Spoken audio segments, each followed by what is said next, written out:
captifs étaient dans le royaume du diable, dans les lieux inférieurs de la terre. Le diable nous avait bloqués là-bas, nous avait maintenus. Personne ne pouvait bouger. Nous étions là sous la terre, sous la prise du diable. Mais quand Christ est mort, la Bible dit qu'il est descendu. Il est descendu dans les lieux inférieurs. Il nous a libérés. Il a arraché le diable, les clés du séjour des morts, les clés des morts qui détenaient contre nos vies. Et Christ ne nous a pas seulement ressuscité, il nous a amenés avec lui. Il est monté avec nous dans le lieu céleste à la gloire du Père. Alléluia. Nous qui étions captifs de ce que tu connais. C'est bon. L'agneau pascal. L'agneau qui a été consommé pour notre délivrance. Te disons merci. Si nous pouvons nous retrouver enseigner ce matin, c'est simplement parce qu'un jour, tu avais accepté de payer le prix. Que ton nom soit béni. Véritablement béni, ô Dieu. Alors que nous voulons parler de ta part ce matin, les messagers n'est pas plus grand que les messages. Les messages, c'est ta personne. Nous te prions, ô Dieu, de pouvoir nous aider à communiquer simplement rien que ta pensée. Alors notre monde est perdu. Alors que l'Église, au lieu de montrer aux gens, aux hommes, les chemins, l'Église amène les gens dans la distraction. Garde-nous de ces choses, ô Dieu. Nous voulons pas rougir dans ta présence. Nous voulons te présenter un peuple digne de toi. Un peuple que toi-même tu as sanctifié par ta parole qui est pure. Bénis ces moments. Ouvre nos cœurs. Laisse que, Seigneur, cette parole puisse porter du fruit. Que dis-je, du fruit digne de la repentance. Ce matin, nous avons vraiment besoin de toi. Parle-nous et fais-nous du bien. Là où nous sommes malades, guéris-nous. Que ce soit dans la maladie spirituelle, que ce soit dans nos cœurs, dans nos corps physiques, visitez-nous. Car ton évangile est un évangile complet. Tu donnes un salut complet. Dans ton salut, tu t'occupes de notre corps, de notre âme et de notre esprit. Bénis ces moments. Dans les puissants et nos glorieux noms de Jésus, nous disons Amen. Amen. Shalom, bien-aimés. Que Dieu bénisse tout un chacun de vous. Bien-aimés, nous sommes là dans la présence de Dieu et nous prions que Dieu puisse nous parler de sa part. Nous lirons la parole de Dieu dans Éphésiens. Nous allons deux lectures. La première lecture, c'est dans Éphésiens, chapitre 4, du verset 8 au verset 9.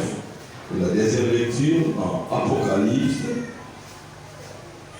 au chapitre 1, du verset 18. C'est les deux premières lectures que nous allons faire. J'ai lu Éphésiens, qui disait Éphésiens, chapitre 4, le verset 8 à 9. La Bible dit ceci. C'est pourquoi il est dit, étant monté en haut, il a amené les captifs et il a fait des hommes, il a fait des dons aux hommes. Je disais 8 à 9. Or, qu'est-ce que signifie il est monté, sinon il est aussi descendu dans les régions inférieures de la terre. Apocalypse chapitre 1er, verset 18. dit ceci. Quand j'ai vu, s'il vous plaît, et le vivant, pourtant, j'étais mort et voici je suis vivant au siècle des siècles. Je tiens les clés de la mort et du séjour des morts. Amen. Bien-aimés, le sous-terme que nous voulons traiter dans ces grands termes, Jésus-Christ est réellement ressuscité. Le sous-terme que nous voulons traiter ce matin, c'est l'impact de la mort et de la résurrection de Jésus. Je vais dire à quelqu'un, Christ n'était pas mort en vain. Christ n'était pas mort par l'accident. Christ n'était pas mort par hasard. Il est mort pour certaines raisons. Et la raison principale, c'est pour notre délivrance et notre salut. La mort de Jésus est une œuvre. Pourquoi cette mort est appelée une œuvre? Parce qu'elle a amené un impact positif dans la vie de ceux qui croient à cette mort. Alléluia. Bien aimé, beaucoup de gens peuvent parler des morts. Jésus-Christ est mort et ressuscité. Ne vivent pas cet impact simplement parce qu'ils n'ont jamais cru à cette mort et à cette résurrection. Pour bénéficier de l'impact de la croix, de la mort et de la résurrection de Jésus, il faut croire dans cette œuvre. Il faut croire que cette mort et cette résurrection est une œuvre. Romains chapitre 6, le verset 3 à 6, dit ceci, l'apôtre Paul dit ceci: ignorez-vous que nous tous qui avons été baptisés en Jésus-Christ, c'est dans sa mort que nous avons été baptisés. Nous avons donc été ensevelis avec lui par le baptême en sa mort, afin que, comme Christ est ressuscité des morts par la gloire du Père, de même, nous aussi, nous marchons à nouveauté de vie. La mort et la résurrection nous apportent la transformation. Alléluia. Bien aimé, c'est comme ses frères avaient chanté. Je n'ai jamais vu quelqu'un passer par la croix et rester de même. Je vais dire à quelqu'un, il y a certaines choses, nous ne bénéficions pas certaines choses dans nos vies parce que des fois nous passons au travers de la croix. Vous pouvez parler de la résurrection, vous pouvez parler de la mort et de la résurrection de Jésus. Si au préalable vous n'êtes pas passé par la mort et la résurrection de Jésus, ou vous n'acceptez pas cette œuvre, bien aimé, vous ne serez qu'un religieux. Vous serez comme les disciples avant d'expérimenter Jésus lui-même après sa résurrection. Alors qu'on leur avait parlé que Jésus-Christ était ressuscité, ils ne croyaient pas. Ils voyaient que c'était des référés de ses femmes. Mais attends, ils ont compris qu'ils ont accepté ces messages. Qu'est-ce qui est arrivé? Les hommes qui avaient peur des Romains n'avaient plus peur. Ils pouvaient témoigner. Vous savez, même les témoignages, notre témoignage n'est pas efficace. Des fois, nous ne témoignons pas simplement parce que nous n'avons jamais expérimenté la mort et la résurrection de Jésus. C'est ça le fondement même de la vie chrétienne. Comme je vous disais au début, Christ n'était pas mort par accident ni par hasard. C'était tout un programme arrêté à partir du ciel. Quand Christ venait sur cette terre, il savait qu'il était venu pour mourir. Alléluia. Et ce n'était pas un gaspillage. Cette mort a fait qu'aujourd'hui, Dieu, qui avait un fils unique, puisse avoir des fils et des filles. Jésus-Christ est venu fonder un royaume. C'est le royaume des sacrificateurs pour Dieu le Père. Le verset 6 de Romains 6 dit ceci: sachant que notre vieil homme a été crucifié avec lui, afin que le corps des péchés fût détruit, pour que nous ne soyons plus esclaves du péché. Alléluia. Demandez-vous pourquoi vous êtes esclaves du péché. Pourquoi le péché continue à dominer sur vous, alors que Christ était mort et ressuscité pour clouer le péché au bois de Golgotha. Quand le péché domine encore sur toi, bien aimé, voyez bien ta vie. Certainement, tu n'es pas encore passé par la croix. Parce que la croix, c'est le lieu de notre brisement. Christ a été brisé à la croix. Le péché a été cloué à la croix, afin que le péché ne puisse pas dominer sur nous. Voilà pourquoi Jean dit dans son premier épître: celui qui est né de Dieu ne pêche point. Celui qui est né de Dieu ne pêche point. Comment on est de Dieu? Quand on croit, quand on passe par la croix de Jésus. Si tu veux vivre l'impact de la mort et de la résurrection de identifie-toi à sa mort et à sa résurrection. Cela se fait à deux niveaux. L'identification à la mort et à la résurrection de Jésus se fait à deux niveaux. Le premier niveau, quand nous acceptons Jésus comme Seigneur et Sauveur. Et le deuxième, par notre identification en lui par le baptême d'eau, qui est un témoignage vivant de notre engagement, qui est une conséquence, qui a pour conséquence plutôt la transformation de notre moi. Le moi est brisé à la croix. Désormais, nous ne vivons plus pour nous-mêmes, mais nous vivons pour Dieu. Alléluia. Amen.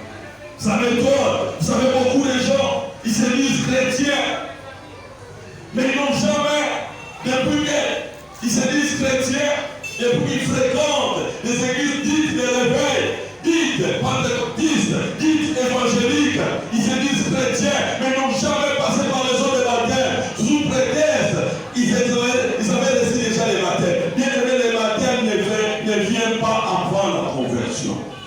D'abord, c'est la repentance. D'abord, on passe par la croix et après vient les baptêmes.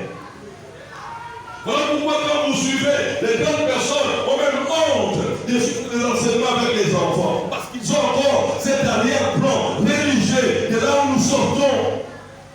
Pour dire, les baptêmes c'est une affaire des enfants. Bien aimé, les baptêmes ce n'est pas une affaire des enfants. Jésus-Christ lui-même, le Créateur, qui n'avait pas besoin de baptême, s'était baptisé à l'âge adulte, à l'âge de 30 ans.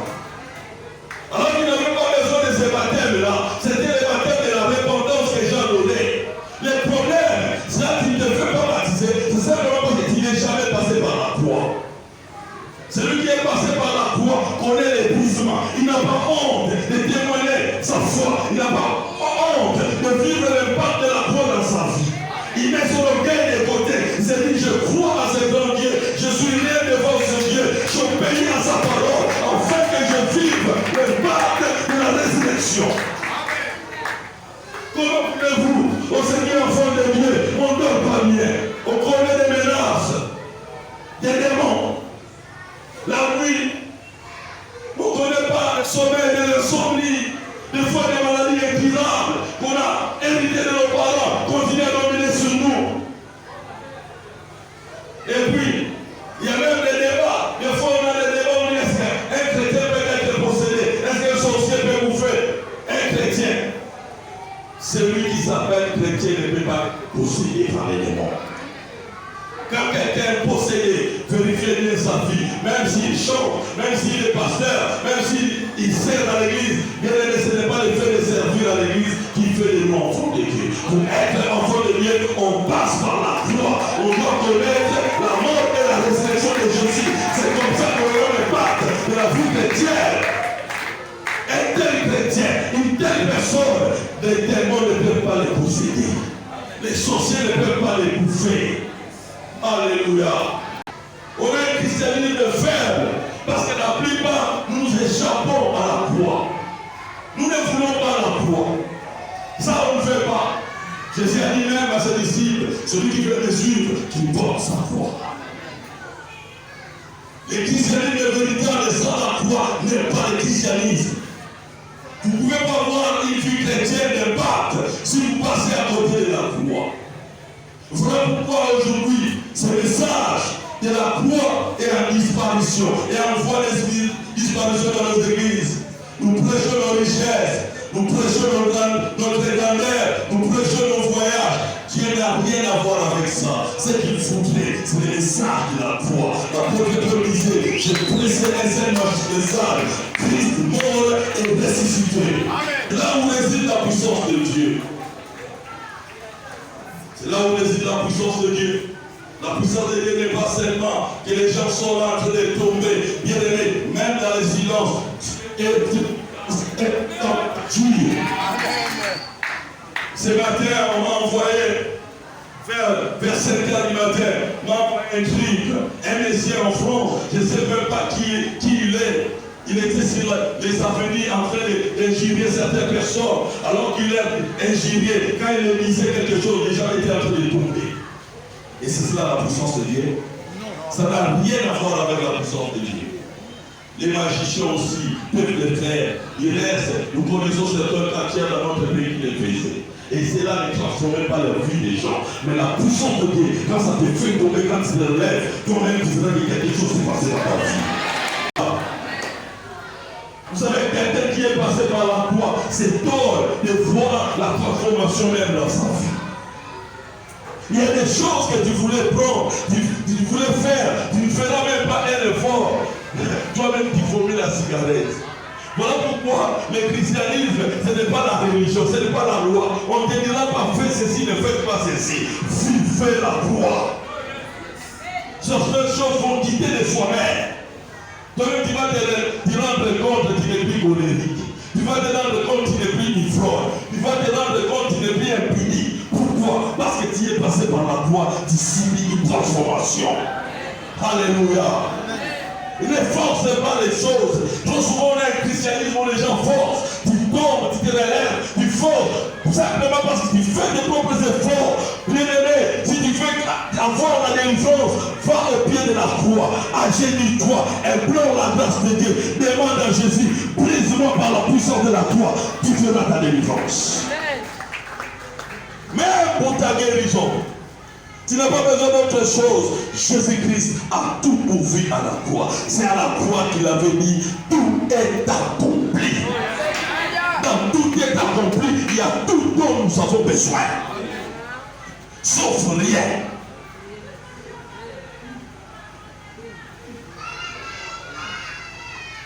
Le 8-9, nous avons dit, c'est pourquoi il est dit, étant monté en haut, il a mené les captifs et il a fait des dons aux sorts. Alléluia. Nous qui étions les captifs, qu'est-ce qui s'est passé? Quand Christ est mort à la croix, les captifs étaient dans le royaume du diable, dans les lieux inférieurs de la terre. Le diable nous avait bloqués là-bas, nous avait maintenus, personne ne pouvait bouger. Nous étions là sous la terre, sous la prise du diable. Mais quand Christ est mort, la Bible dit qu'il est descendu, il est descendu dans les lieux inférieurs, il nous a libérés, il a arraché le diable, les clés du séjour des morts, les clés des morts qui détenaient contre nos vies. Et Christ nous ne nous a pas seulement ressuscité, il nous a amenés avec lui, il est monté avec nous dans le lieu céleste, à la gloire du Père. Alléluia. Nous qui étions captifs de ce que tu connais, il dit, j'étais mort, l'Apocalypse 1:18, j'étais mort, et voilà, je suis vivant, au siècle des siècles. Au siècle des siècles, je tiens les clés de la mort et du séjour des morts. Le diable est le roi dans le royaume de la mort. C'est lui qui a mis les rois. Christ, en descendant dans les régions inférieures, il a dévié les diables, il a arraché les clés de la mort et du séjour des morts. Il a amené les captifs, c'est-à-dire les gens que le diable avait emprisonnés, les gens qui étaient liés, les esclaves, les gens que le diable avait dit, ils ne pouvaient pas réussir. Jésus les a libérés tous. Il a ouvert toutes les prisons. Avec ces clés qu'il avait arrachées, il a ouvert toutes les prisons. La prison de la mort, la prison de la stérilité, la prison de la pauvreté, la prison de l'insomnie, la prison de l'idolâtrie, la prison de l'impudicité, la prison de l'homosexualité, de la guilté, la prison de la pauvreté, tout ce que vous pouvez connaître, tu peux vivre la transformation dans ta vie. Les gens ne résistent pas. Si toi tu connais Jésus, Dieu te libère, tu es libre, tu peux réussir. Là où les gens ont déchoué, tu peux réussir. Pourquoi? Parce que tu connais l'œuvre de la croix. Voilà pourquoi, bien-aimé, tu n'es pas appelé à vivre comme tout le monde. Tu n'es pas aussi appelé à subir comme tout le monde. Ça m'étonne des fois. Les hommes ne sont pas conscients de leur état. Nous ne sommes pas conscients des fois de notre malheur. Il y a certaines choses qui ne changeront pas dans notre vie si nous-mêmes ne sommes pas conscients. Nous devons être conscients que cette histoire, ce que je vois là, ce n'est pas normal. Quelqu'un qui a plus de 15 ans, 20 ans, 30 ans, tu fais pipi au lit, tu trouves ça normal. Non. Tu dois refuser cela. quand tu verras cette situation normale, tu ne trouveras pas de solution. Mais quand tu trouves que ça, c'est que je vis n'est pas normal, tu vas commencer à chercher les mécanismes, comment être guéri. Tu vas voir des médecins, tu vas voir même des hommes de Dieu pour les prier pour toi. C'est ça. Et c'est comme ça dans tous les domaines de notre vie. Tu ne fais que des insomnies. Dès que tu arrives à 0 heure, tu n'as plus de sommeil. Chaque jour, c'est comme ça. Et tu ne fais aucun effort. Tu ne réfléchis même pas que tu trouves anormal cette situation. Alors que la Bible dit, le sommeil est fait pour les repos. Et toi, si tu ne reposes pas, le mec t'y appelé à partir au service, aux études, trouver quelque chose. Mais la nuit, tu ne dors pas. Ça te rend nerveux. Tu as des maux de tête même chroniques à cause de ça. Et tu ne fais aucun effort. Il y a des gens qui acceptent l'inacceptable.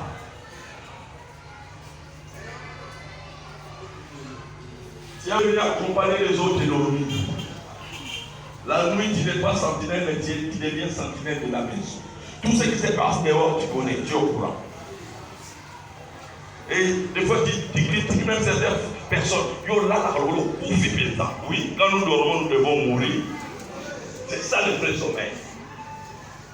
C'est toi qui as un problème. Le problème, c'est toi. Le problème, ce n'est pas la personne qui dort en mourant. Le problème, c'est toi qui n'as pas de sommeil, qui trouve ça normal.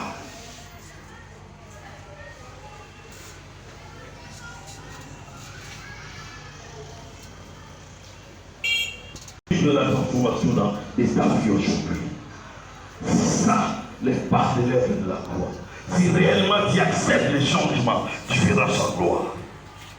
Plusieurs n'expérimentent pas ces effets ou l'impact de l'œuvre de la croix, c'est-à-dire de la mort et de la résurrection de Jésus, simplement parce qu'ils ne se prennent pas de cette œuvre. Il ne faut pas de cette œuvre leur œuvre. Jésus n'avait pas fait cette œuvre. Oui. Jésus était mort pour vous et moi.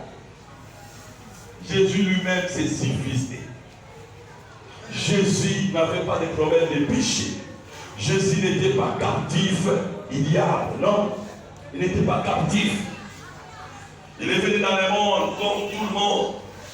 Mais quand le diable a su qu'il était né, quand il a appris qu'il était né, il a réagi.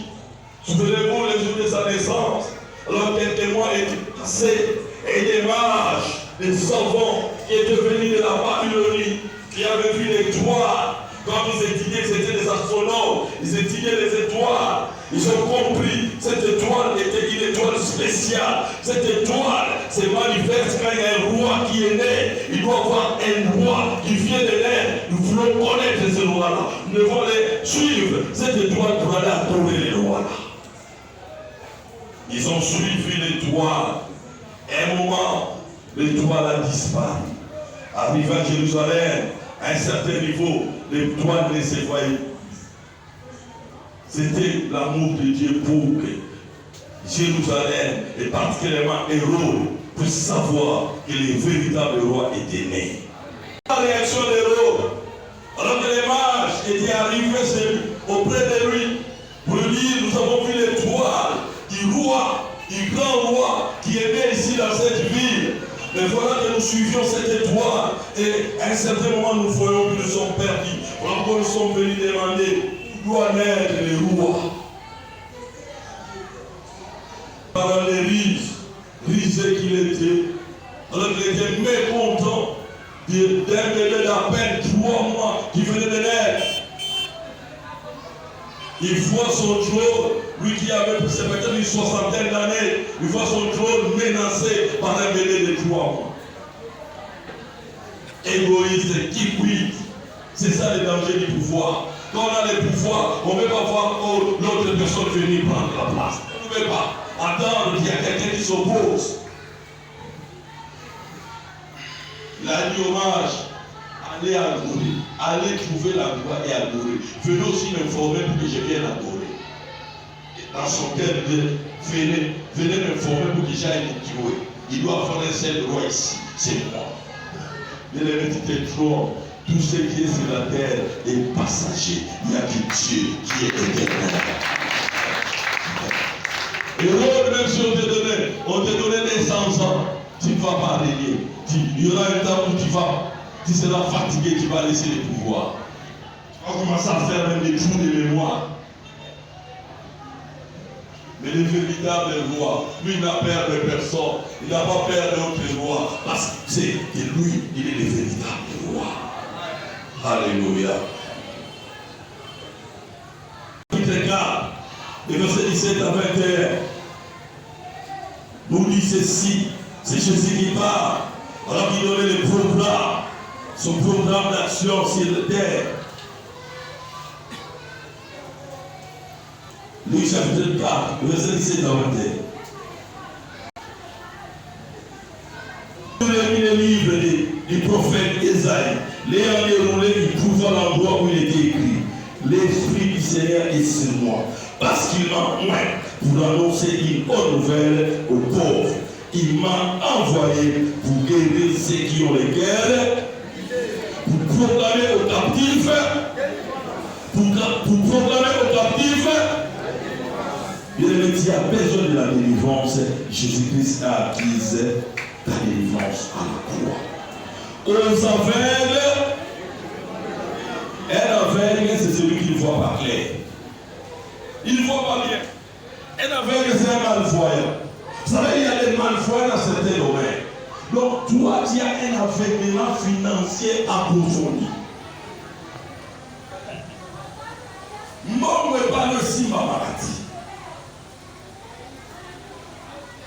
Les pasteurs allaient me parler d'un témoignage. Il y avait une femme qui était venue voir les pasteurs allaient, une très belle femme. Très, très belle. Elle sort avec des personnalités politiques, administratives, des PDG, des ministres, des parlementaires, tout ça. Mais jamais tous ces gens ne donnent l'argent. Jamais. On peut lui acheter à manger. On peut lui acheter des habits. L'argent qu'on s'en lui donne. Vous voyez, on va réaliser que ce n'était pas normal. Elle-même a commencé à faire un examen. Et ça conseille. Donc, on ne donne pas l'argent. On peut lui donner une maison, mais l'argent qu'on s'en donne. Et c'est comme ça que, prévenant elle-même, elle les voit, elle était venue voir les pasteurs là. Pendant qu'elle parlait avec les pasteurs là, elle lui a dit: comment tu es né? Je peux parler de l'histoire de ta naissance. Elle a commencé à parler. Effectivement, quand elle est née, je ne sais pas c'était dans quelle circonstance, mais dis-moi ce que j'avais retenu. On avait mis une assiette à côté. Chaque fois les gens rendaient visite, lui rendaient visite au bébé qu'elle était. On devait mettre des pièces d'argent dans une assiette.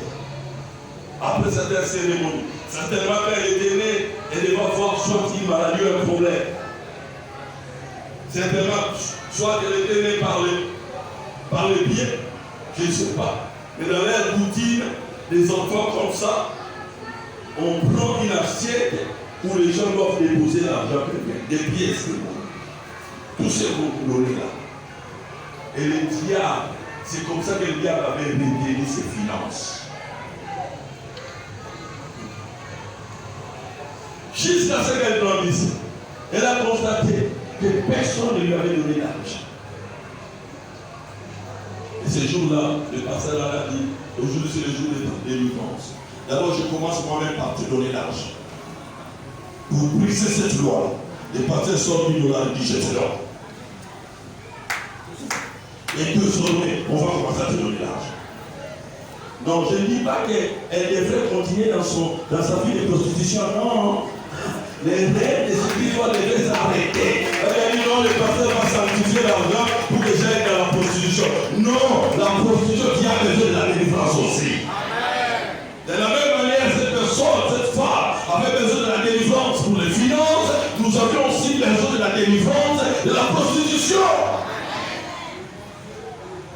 On lui a parlé de Jésus, on a parlé de l'œuvre de la croix et l'amour de Jésus qu'elle avait manifesté pour nous à la croix. Elle a accepté le Seigneur. Et il s'est consacré parce qu'elle lui a donné l'argent. Et je ne connais pas la suite dans sa vie. Je crois fermement, certainement, aujourd'hui, elle peut toucher l'argent. Alléluia. Bien-aimé, Christ a tout accompli pour nous afin que nous soyons heureux. Nous n'avons pas raison de vivre sous les jours de l'Église. Sous les jours d'il y a, nous n'avons pas raison de vivre sous les jours de la malédiction. Nous n'avons pas raison de vivre sous les jours de la malédiction. Aucune situation ne peut résister devant l'œuvre de la croix. Aucune maladie, aucun péché, aucun envoûtement. Le salut que Jésus-Christ a accompli pour nous à la croix est un salut complet. C'est un salut suffisant. Rien ne manque à ce salut. Rien. Tout est fonction de ce que nous voulons. Quand on ne dort pas, le salut nous donne le sommeil. Quand on a un problème de finance, nous pouvons la délivrance. Quand un problème de divorce, le salut vient nous donner la réconciliation. Vous savez, moi je suis une famille où tous mes oncles, aucun de mes oncles n'a connu une femme dans sa vie. Chacun de mes oncles avait 3-4 femmes. 3-4 femmes. Les enfants en désordre. Et ce qui était dangereux, quand il pondait ces enfants-là, et il n'envoyait pas ces enfants-là à l'école aussi.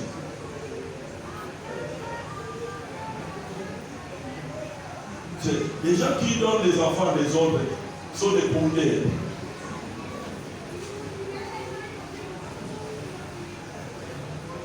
Une poule, quand elle pond un seul œuf, on joue sur son ventilateur. Moi, il faut 9, 13. Mais il y a des hommes aussi qui se comportent comme ça. Mais quand il y a 9 enfants, mais ta maison doit être très bonne.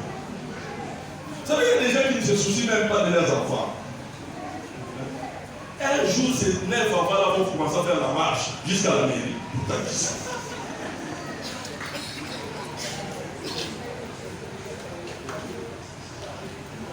Vous savez, quand un enfant ne dort pas dans les bonnes conditions, il a le droit d'aller taquisser. Il peut voir la mairie déposer un mémo. Où qu'on t'arrête.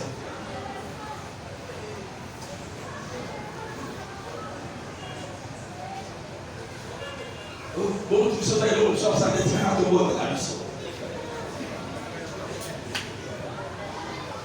Et puis on va fabriquer des koulouna, des chérés. Je ne trouve pas l'air comme dans la maison, finalement il fait des dangers pour la société. À cause du parent irresponsable. Quand on a des moyens, comme on en a 9, c'est un problème. Mais on sait que nos moyens sont limités. Pour en avoir 9. Pourquoi?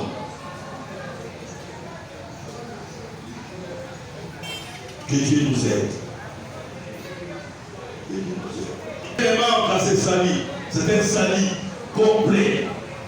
Bien-aimé dans le Seigneur, si tu es encore captif, lié par la boisson, lié par la militaire, lié par l'impudicité, lié par la tricherie, la fraude, la corruption, l'envoûtement, toutes ces choses, je ne sais pas, là où le diable t'a placé, il t'a placé dans quelle prison? Christ est capable de te faire sortir maintenant ce matin, en acceptant simplement l'œuvre de la croix. Romains 10, 9 dit ceci. C'est le passage que j'aime beaucoup, surtout pour l'évangélisation. Romains chapitre 10, verset 9.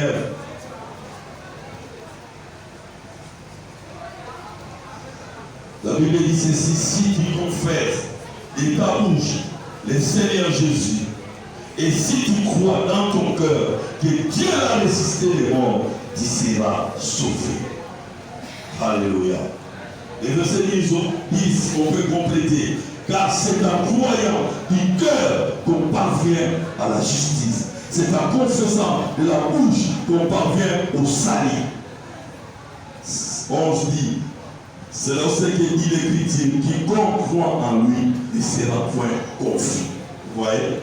Quand on parle du salut, c'est un salut complet. C'est ce qu'on appelle, c'est un salut holistique. C'est-à-dire que ce salut s'occupe de tous les détails de notre vie. C'est un salut complet. Un salut suffisant. Quiconque te déclare, comme dit l'Écriture, parvient au salut.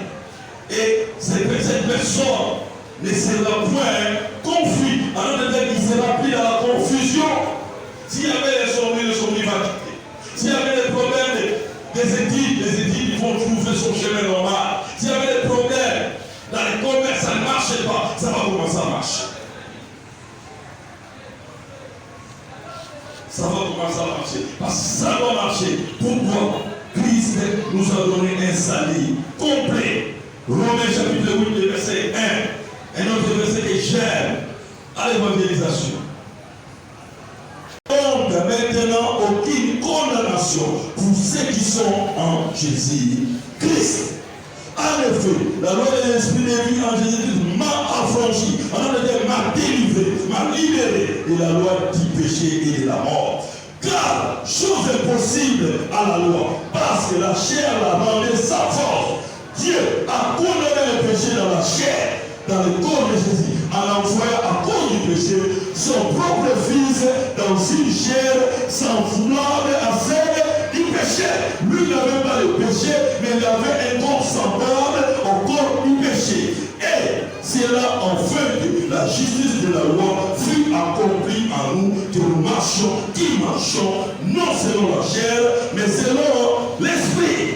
Alors que tu ne sois pas ici la condamnation, tu ne sois pas sous la prison du diable. Voici les secrets. Sois simplement de Jésus, lui qui a condamné toutes choses par sa chair. Dieu a condamné le péché dans la chair en envoyant à cause du péché son propre fils dans une chair semblable à celle du péché. Bien-aimés, que ne voulez-vous pas comprendre? Christ était mort pour nous, pour notre délivrance, afin que nous ne soyons pas sous la prison de la loi. La loi est là pour nous condamner. Jésus-Christ nous a amené la grâce. La grâce pardonne, la grâce restaure, la grâce récupère, la grâce libère, la grâce délivre. Amen. C'est ce qui te dérange. Je ne sais pas ce qui te fait plaider. Mais tu peux vivre l'impact de la croix. Tu peux vivre l'impact de la mort et de la résurrection de Jésus. C'est une œuvre. C'est une œuvre. Tu peux vivre cette œuvre dans ta vie. Bientôt c'est la Pentecôte. Beaucoup de gens ne sont pas baptisés dans le Saint-Esprit. Simplement parce qu'ils n'ont pas compris le message de la croix. Tu ne peux pas connaître la Pentecôte si tu ne passes pas par la croix. Si tu n'as pas, tu ne t'es pas réconcilié par la croix avec Jésus-Christ et à sa résurrection. Bientôt c'est la Pentecôte. Jésus-Christ ne nous a pas laissé orphelins, ne nous a pas laissé seuls. Nous a donné sur le Saint-Esprit. Le Saint-Esprit est là pour nous aider à accomplir l'impossible. Dans la construction du tabernacle, Dieu, Moïse, alors qu'il était à la montagne, il lui a parlé de Oliab, de Bézalel. Il dit, ces hommes, j'ai mis en eux mon esprit, j'ai mis en eux l'onction, je les ai rendus capables de faire tout ce que vous aurez besoin pour la construction de l'arche.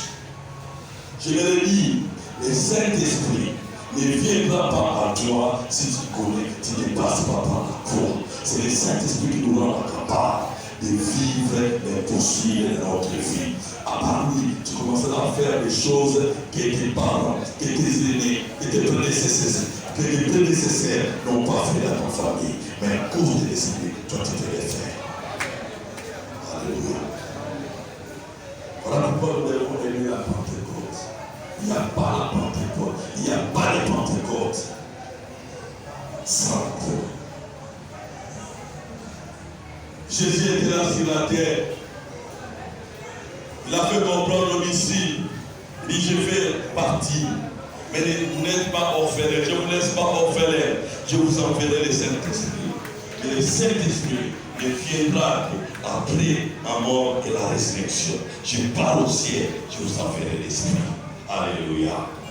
Je parle d'abord et après, je vous enverrai l'Esprit. Vous verrez, avant le Saint-Esprit, c'est vrai, les disciples avaient des doutes sur la résurrection. Quand ils ont compris, ils avaient peur, mais ils ont attendu. Père avait promis les Saint-Esprit. Ils ont reçu le Saint-Esprit. Ils pouvaient aller en face des rois pour leur dire, c'est vous qui avez crucifié le Seigneur des rois. Acte. Je vais terminer par là. Et nous allons laisser quelques minutes, nous allons prier pour certaines personnes qui ont certaines difficultés. Écoutez Acte 4. Avant que c'est tombé, la multitude de ceux qui avaient cru n'était que peur et qui n'a ni ne disait que ce qui lui appartenait en propre, mais tout était commun entre eux. Les apôtres rendaient avec beaucoup de force témoignage de la résurrection du Seigneur Jésus et une grande grâce reposait sur eux tous. Car il n'y avait parmi eux aucun indigent. Tous ceux qui possédaient des champs ou des maisons les vendaient, apportaient le prix de ce qu'ils avaient vendu et les déposaient aux pieds des apôtres. Et l'on faisait des distributions à chacun selon qu'il en avait besoin. Alléluia. Rendez avec puissance témoignage de la résurrection de Jésus. Et une grande grâce reposée sur chacun. Je prie que cette grâce repose sur tout et chacun de nous, afin qu'au milieu de nous, qu'il n'y ait pas d'indigents. Lèvons-nous en prier.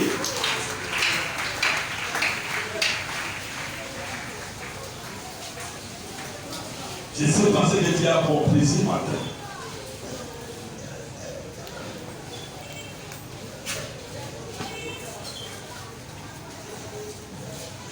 Mais je voudrais te dire, regarde un peu ta vie. Les péchés dominent sur toi. Il y a quelque chose qui domine sur toi. Je le sais. La maladie, je le sais. La pauvreté, je le sais. L'impudicité, je le sais. Le péché, bref, je le sais. Mais quelque chose domine sur toi. En dehors du Seigneur, il y a des difficultés pour se détacher de cette chose. Cet avant-midi, je vais te demander d'implorer la grâce de Dieu. Je vais que tu dises au Seigneur, Seigneur, me voici devant, au pied de la croix. Je demande, j'implore ta grâce et je demande l'impact de ta mort et de ta résurrection dans ma vie. Je t'en supplie, Seigneur, fais quelque chose. Que l'église soit ta prière. Je te laisse le temps. Avant que nous puissions prier, parce qu'il ne peut pas bénéficier de la puissance de la croix si tu ne fais pas cette prière. Le Seigneur, je reconnais que je suis pécheur. Mais je viens au pied de la croix, implorer ta grâce. Libère-moi de cette prison. Toi qui étais parti dans les lieux inférieurs, tu étais parti là où le diable et le roi lui a arraché les clés de ce jour de la mort et de la mort. Jésus, ce matin, ce moment, me voici. Je viens auprès de toi, j'implore l'impact de la puissance de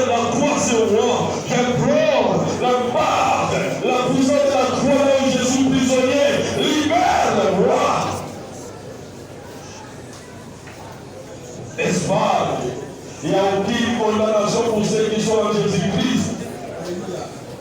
Pourquoi les pécheurs